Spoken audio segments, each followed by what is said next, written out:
Space exploration, a very exciting and complex term that designates the efforts of human beings to study the space and its stars from the scientific point of view and its economic exploitation.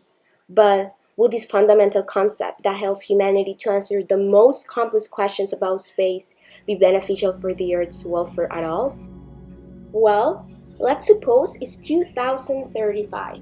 Space has now become a cold and infinitive garbage dump of space technology.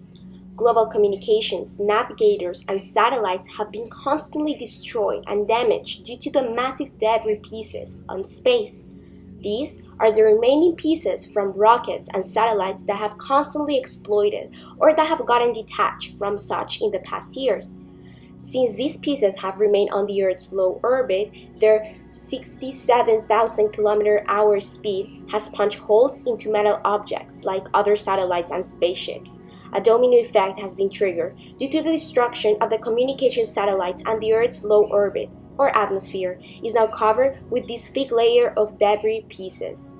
In consequence, for the past year, humanity hasn't been able to cross the Earth's atmosphere and continue with space exploration due to the high degree of space pollution.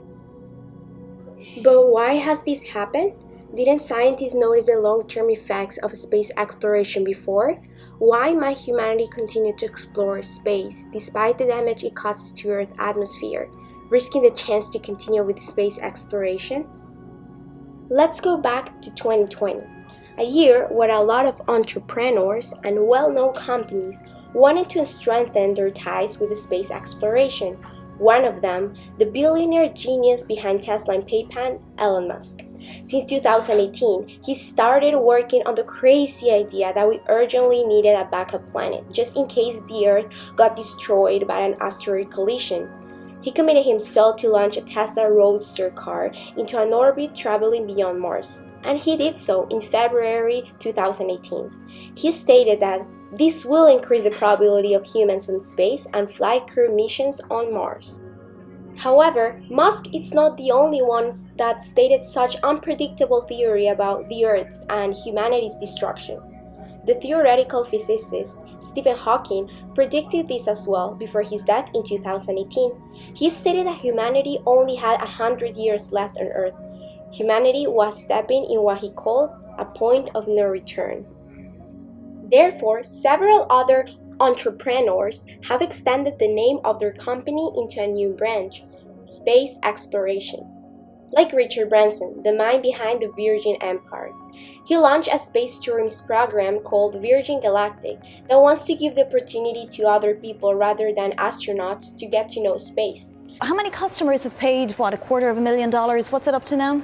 So we closed out booking people 5 years ago because we had 600 customers. We got $80 million on deposits. As well as the mind behind Amazon, Jeff Bezos, that launched his new rocket company to be used for particular and research space travel. Without mentioning NASA, the National Aeronautics and Space Administration, that guides space and terrestrial research through satellites. NASA doesn't only take pictures of other planets in the solar system, and constantly states there might be life, if not in Mars, in planets beyond the red planet. In reality, NASA leads an Earth science program by controlling 16 key Earth-observing satellites in the Earth's atmosphere. They study different behaviors and changes in the Earth's atmosphere, biosphere, and hydrosphere. One of their crucial roles has been providing data about climate change on our planet. However, lately we have seen the Earth has certainly gotten into a dark age, as Hawking stated, where all the consequences of climate change are coming up together. Unstoppable fires in Australia and the Amazon forest that has ended up with all the biodiversity as it spreads faster. The endless melting of Arctic glaciers that has affected the natural habitat of multiple living things, among others.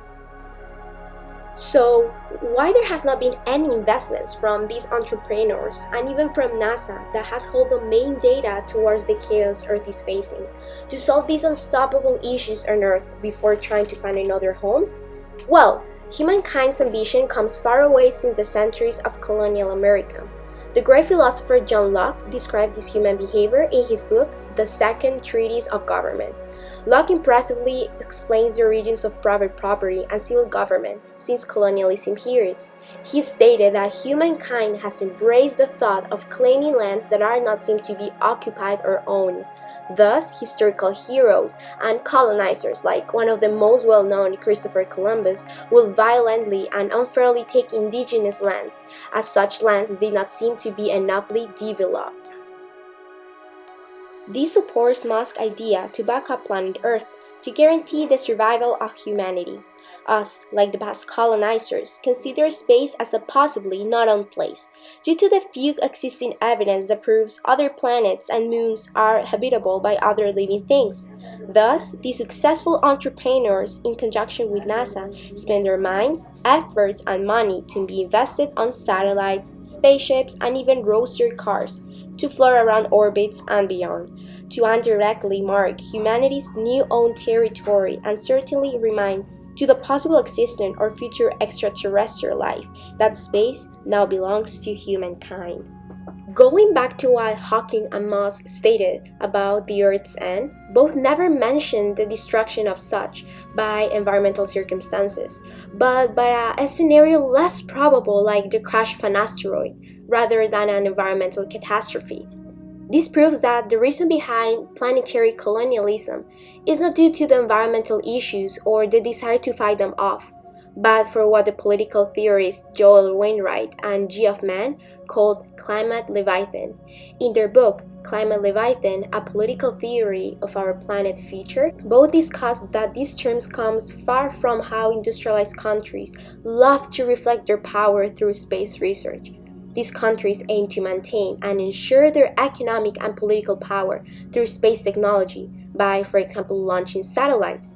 That's why the concept of power hierarchy will still remain even if it happens on a time when humanity will reach the colonization of another planet.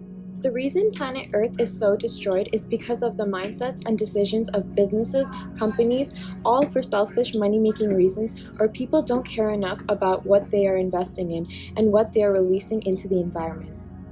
Said one of the 36 students at Bill Hogarth Secondary School that fill out the survey named Living on Earth or in Space. All of them agree that it's necessary that any type of company, entrepreneur, and even NASA should turn their investments and ideas towards practical solutions towards environmental issues on Earth, rather than space research for the back possibility to colonize and live on another planet. Certainly, although NASA might guide space research through satellites and even provide useful data about climate change on Earth, the more they send satellites into space, the more they're polluting the Earth's atmosphere with the technology that might get even destroyed by already existing derby pieces. But there will be efforts from other companies to cover NASA's mistakes and cover the bad publicity against space exploration. OneWeb, a global communication company, is one of them. OneWeb holds the vision to provide internet access everywhere for everyone, especially to those remote places on Earth like the Arctic. So if indeed you believe that internet access is a fundamental human right, given the scale and the pace at which you and other companies are operating, when do you think that could be a reality, internet for all, thanks to satellites? Well, we're launching satellites starting in December, 30 satellites a month, 34 per month, sometimes 36.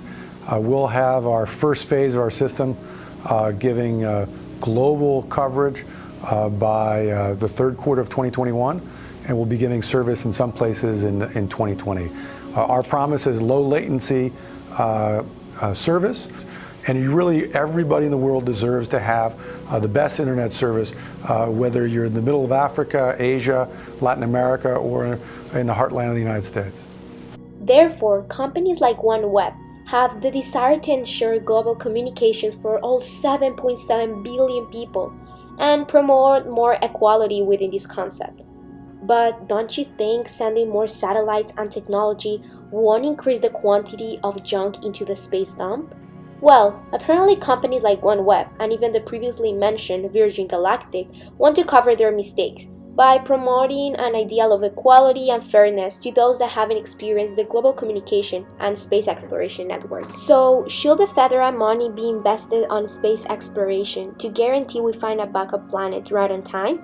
Or in the protection of the Earth's atmosphere and fight for the only home we know so far? Based on a Pew Research Center survey carried out in June of 2018, the majority of U.S. adults believes that NASA's number one priority should be fixing things on Earth. The $1 trillion spent on research to colonize Mars should be spent in renewable forms of energy to address climate change or strengthening our planet defenses against asteroid collisions.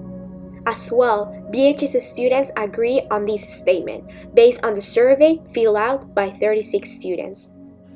Rather than looking for another planet to colonize that we will inevitably ruin as well, we should learn from our mistakes and fix the planet we do have. It's irrational the fact that humankind is so naive that they prefer living aside all the almost perfect conditions that Earth offers. Overall, NASA along other entrepreneurs and well-known companies have turned all their efforts to fulfill the dream to colonize a planet through space research.